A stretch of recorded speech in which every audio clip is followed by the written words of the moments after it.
सिंधिया ने दिल्ली में भाजपा की जीत पर जनता को बधाई दी। शिवपुरी में जन समस्या निवारण शिविर में शामिल हुए केंद्रीय मंत्री ज्योतिरादित्य सिंधिया ने शिवपुरी में मीडिया से चर्चा करते हुए दिल्ली में भाजपा की जीत पर दिल्ली वासियों को बधाई दी।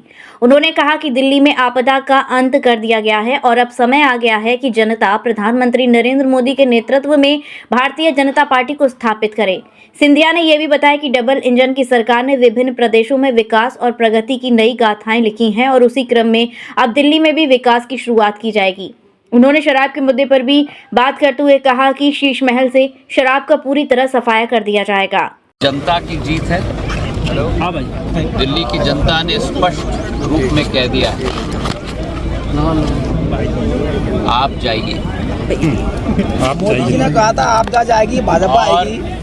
और ये स्पष्ट हो गया है कि जो दिल्ली में तानाशाही भ्रष्टाचारी की सरकार चल रही थी, वादा खिलाफी की सरकार चल रही थी, उसे उखाड़ कर फेंकने का कार्य दिल्ली की जनता ने एक तरफ किया है और दूसरी तरफ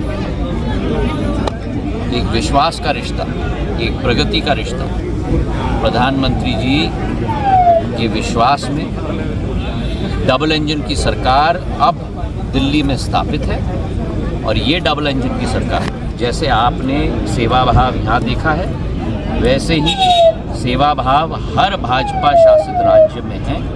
और अब सेवा भाव की सरकार दिल्ली में भी स्थापित होगी प्रधानमंत्री जी के नेतृत्व में। दिल्ली की भारतीय जनता पार्टी के एक एक कार्यकर्ता को दिल के गहराइयों से बधाई।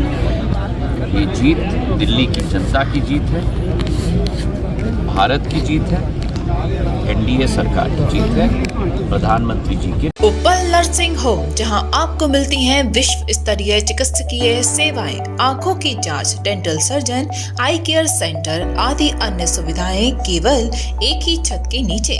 उप्पल नर्सिंग होम, जहां के प्रमुख डॉक्टर्स हैं विशाल उप्पल, डॉक्टर जयती उप्पल, डॉक्टर वीना उप्पल, डॉक्टर आर के उप्पल। उप्पल नर्सिंग होम, शंकर विहार, बैंक कॉलोनी, मथुरा।